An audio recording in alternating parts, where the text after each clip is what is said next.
প্রথম যে বিষয়টা আমি আপনাদের দৃষ্টি আকর্ষণ করতে চাই যে আল্লাহ রাব্বুল আলামিন আপনাদেরকে এই সমাজের বোঝা হিসেবে সৃষ্টি করেন নাই।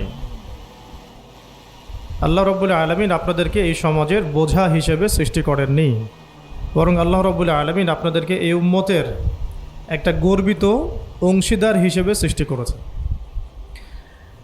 আদম আলাইহিস সালাম যখন জান্নাতে ছিলেন তখনও তার কাছে হৃদয়ের মধ্যে কিছুটা শূন্যতা অনুভব হয়েছে, যেটা আল্লাহ রাব্বুল আলামিন হাওয়া আলাইহিস সালামকে দিয়ে পূর্ণ করেছেন এবং তার বুকের পাঁজরের হাড় থেকেই তার স্ত্রীকে আল্লাহ পাক সৃষ্টি করেছেন। এবং উভয়ের প্রতি আল্লাহ পাকের নির্দেশ কিন্তু সমান ছিল। এমন না যে আদম আলাইহিস সালামকে বলা হয়েছে এই গাছের কাছেও যেও না, হাওয়া আলাইহিস সালামকে বলা হয় নাই, ব্যাপারটা কিন্তু এমন নয়, বরং উভয়ের প্রতি সমান আদেশ ছিল। ওয়ালা তাকরাবা হাদিহিশ শাজারা, তাকরাবা শব্দটা দ্বিবচন, তোমরা দুজনের কেউই এই গাছের কাছে যাবে না। অর্থাৎ আল্লাহ পাকের যে আদেশগুলো আসমানি কিতাবের মাধ্যমে আমাদের কাছে এসেছে এগুলো নারী এবং পুরুষের জন্য সমান। ক্ষেত্র বিশেষে কিছু কিছু সূরতে আমলের, চলাফেরার, উসুলের কিছু পার্থক্য আছে, কিন্তু আমভাবে প্রত্যেকটা নসিহত এবং আদেশ কিন্তু নারী পুরুষ সবার জন্য সমান। আমরা যদি চাই যে বাংলাদেশের মাটিতে দিন প্রতিষ্ঠা করতে, তাহলে শুধুমাত্র পুরুষদের ভূমিকা যথেষ্ট না, কোশ্চিনকালেও যথেষ্ট না। কারণ প্রত্যেকটা পুরুষই কোনো না কোনো মায়ের সন্তান, কোনো স্ত্রীর স্বামী, কোনো বোনের ভাই অথবা কোনো মেয়ের বাবা। তাহলে যদি শুধু পুরুষবাচক শব্দে আমরা সমাজ সংস্কার করতে যাই, আমরা ব্যর্থ হব। দুঃখের সাথে বলতে হচ্ছে এটা, কিছু কিছু ক্ষেত্রে আমাদের আত্মসমালোচনার দরকার আছে। আমরা পুরুষদের মধ্যে যে পরিমাণ মেহনত করেছি, করছি এবং করার পরিকল্পনা করছি, তার 50% আমরা মেয়েদেরকে নিয়ে ফিকির করছি না। যে কোনো দিনই বোন যদি হেদায়েতপ্রাপ্ত হন আল্লাহর পক্ষ থেকে, তারপরে সে যে পড়াশোনা করবে, এই পড়াশোনা করার মতো উপযুক্ত প্রতিষ্ঠানও আমরা তাদেরকে দিতে পারি না। নিরাপত্তা, পর্দা এবং সহজলভ্যতা, যে সহজেই সে জ্ঞান শিখবে নিরাপত্তার সাথে, পর্দার সাথে, বাসার কাছাকাছি, মাহরামদেরকে সাথে নিয়ে, এমন পরিবেশ কিন্তু হাজারে একটা মেয়েও পাচ্ছে বলে আমার মনে হয় না। তো এই অবস্থা চলতে থাকলে আমরা ইসমাইল আলাইহিস সালামদেরকে জন্ম দিতে পারবো না। যদি প্রত্যেকটা পরিবারের কর্তা ইব্রাহিম না হন এবং মায়েরা হাজরা আলাইহিস সালাম এবং সারা আলাইহিস সালামের মতো না হন, তাহলে তো ইসমাইলি প্রজন্ম আমরা জন্ম দিতে পারবো না। সেক্ষেত্রে আমরা আল্লাহ পাকের জমিনে দিন প্রতিষ্ঠাও করতে পারবো না। এই পৃথিবীতে আমাদের কাজটা কি? এক নাম্বার হচ্ছে আল্লাহ পাককে চিনতে শেখা, আল্লাহ পাকের সামনে আত্মসমর্পণ করা, তার নবীর সুন্নতগুলো মেনে চলা, হালাল খাওয়া, একটা আদর্শ পরিবার গঠন করা, সন্তানদেরকে মানুষ করা, দিনের দাওয়াতের কাজ করা এবং দিনটাকে আল্লাহর জমিনে প্রতিষ্ঠার চেষ্টা করা। এছাড়া কি আমাদের কোনো কাজ আছে পৃথিবীতে? বাকি যে কাজগুলো সেগুলো আনুষঙ্গিক এবং সেগুলো ইবাদত হিসেবে গণ্য হবে যদি আল্লাহর জন্যে হয় এবং রাসূলের তরিকায় হয়। যেমন কেউ যদি ঘুমায়, ঘুমানোর কাজটাও তো ইবাদত, যদি সেটা রাসূলের তরিকা মোতাবেক হয়। সিম্পল। খাওয়া দাওয়া করা, আমরা আমাদের চাহিদায় খাই, কিন্তু এটাও ইবাদত হিসেবে গণ্য হবে যদি খাওয়ার সুন্নাতটা আমরা ঠিকমতো আদায় করতে পারি। তাহলে প্রতিটা কাজই সুন্নাহ এবং ইবাদত হবে যদি আমরা সেটার তরিকা ঠিক রাখি। মূল কাজগুলো কি? মূল কাজগুলো হচ্ছে যে, আবার বলতেছি, মূল কাজগুলো হচ্ছে, এক, এই পৃথিবীতে আল্লাহকে চেনা, আল্লাহকে চিনতে শেখা। দুই, আল্লাহ রাব্বুল আলামিনের সামনে শর্তহীন আত্মসমর্পণ, শর্ত সাপেক্ষে না, একদম নিঃশর্ত আত্মসমর্পণ। তিন, আল্লাহ পাকের সমস্ত হুকুম আহকামগুলো মেনে চলা। চার, রাসূলুল্লাহ সাল্লাল্লাহু আলাইহি ওয়াসাল্লামের আদর্শ প্রত্যেকটা কাজে বাস্তবায়ন করা, সুন্নতের উপর থাকা। পাঁচ, হালাল খাওয়া। ছয়, আদর্শ পরিবার গড়ে তোলা।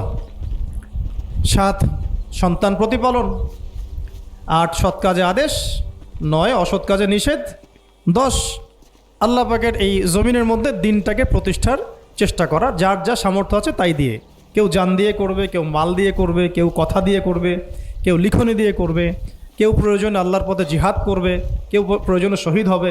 যার যেটা সুরত সে সেভাবে করবে। এছাড়া কি দুনিয়াতে আমাদের কোনো কাজ আছে? তো এই কাজগুলোর মধ্যে এই কাজগুলোকে যদি আমরা বাস্তবায়ন করতে পারি তাহলে দুনিয়াতেও সফল হব ইনশাআল্লাহ, পরকালেও জান্নাতে যাব ইনশাআল্লাহ। এই তো, এই কাজগুলো যদি আমরা বাস্তবায়ন করতে পারি দুনিয়াতেও সফল হব ইনশাআল্লাহ এবং পরকালেও জান্নাতে যাব ইনশাআল্লাহ। এক্ষেত্রে এই গন্তব্য হাসিল করার জন্যে যে কাজটা সবার আগে দরকার, এতক্ষণ যেগুলো বললাম, এই গন্তব্যটা হাসিল করার জন্য সবার আগে যে কাজটা দরকার সেটা হচ্ছে শরিয়াতের একটা ন্যূনতম জ্ঞান অর্জন করা। শরিয়াতের ন্যূনতম একটা জ্ঞান অর্জন করা। শরিয়াতের ন্যূনতম জ্ঞান বলতে আমি কি মিন করছি, কি বোঝাচ্ছি? আমি বোঝাচ্ছি কমপক্ষে আপনাকে বিশুদ্ধ করে কোরআন তেলাওয়াত করা শিখতে হবে, 1 নাম্বার। এর সাথে আপনাকে আরবি ভাষা কিছুটা হলেও শিখতে হবে যাতে আপনি কোরআনটা বুঝতে পারেন। 3 নাম্বার হচ্ছে হাদিস শাস্ত্র পড়ার যোগ্যতা আপনাকে অর্জন করতে হবে, মানে হাদিস পড়াশোনা করতে হবে। 4 নাম্বার নবী সাল্লাল্লাহু আলাইহি ওয়াসাল্লামের পবিত্র সিরাত অর্থাৎ জীবনী, এটা আপনাকে পড়তে হবে। মনে থাকবে তো? লিখে নেন। 5 নাম্বার হচ্ছে, 1 নাম্বার কি বলেছিলাম? বিশুদ্ধ কোরআন তিলাওয়াত। তারপরে বলেছি আরবি ভাষা শিক্ষা করা। তারপরে বলেছি হাদিস পাঠ। তারপরে বলেছি সিরাত পাঠ। 5 নাম্বার হচ্ছে আকীদা বিশুদ্ধ করা। আকীদা বিশুদ্ধ করা। আকীদার অনেক কিতাব আছে এবং আকীদার আর অনেক দার্সও আছে, এটা নিয়ে আমরা পরে আলোচনা করব ইনশাআল্লাহ। 6 নাম্বার হচ্ছে আপনার ইসলামের ইতিহাস পড়াশোনা করতে হবে, ইসলামের ইতিহাসটা পড়াশোনা করতে হবে। 7 নাম্বার হচ্ছে ইসলামিক অর্থনীতি পড়াশোনা করতে হবে, ইসলামী অর্থনীতির জ্ঞান রাখতে হবে। 8 নাম্বার ইসলামিক পারিবারিক জীবন ব্যবস্থার জ্ঞান অর্জন করতে হবে, ইসলামিক পারিবারিক জীবন ব্যবস্থার জ্ঞান অর্জন করতে হবে। 9 নাম্বার সন্তান প্রতিপালন কিভাবে করতে হয়, ইসলামিক প্যারেন্টিংয়ের জ্ঞান অর্জন করতে হবে। 10 নাম্বার হচ্ছে যে ফিকহের জ্ঞান অর্জন করা। ফিকহ মানে হচ্ছে তুলনামূলক যে মাসলা মাসাইলগুলো না জানলে আমরা আমল করতে পারবো না, এই মাসলা মাসাইলগুলো জেনে নেওয়া, যেটাকে আমরা বলি যে ফরজে আইনের জ্ঞান, ফরজে আইনের জ্ঞান। তাহলে এখানেও 10টা পয়েন্ট বের হয়ে আসলো, তাই না? তাহলে আমার সাথে একটু রিপিট করেন। প্রথমে বলেছি ইলম অর্জনের ক্ষেত্রে আপনাকে কোরআন দিয়ে শুরু করতে হবে। মানে কোরআন যিনি তেলাওয়াত করতে পারেন না তিনি হতভাগা।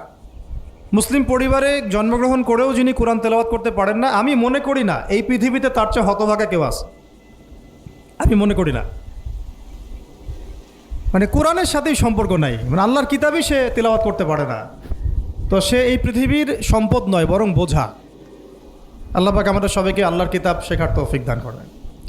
একটা 1 নাম্বার, এখান থেকে শুরু হবে পড়াশোনা। আগেই একটা আদনান ভাইয়ের বই নিয়ে নিলাম, আগে একটা অমুক স্কলারের বই নিয়ে নিলাম, আগে একটা তমুক স্কলারের বই নিয়ে নিলাম, এভাবে পড়াশোনা শুরু করতে হয় না।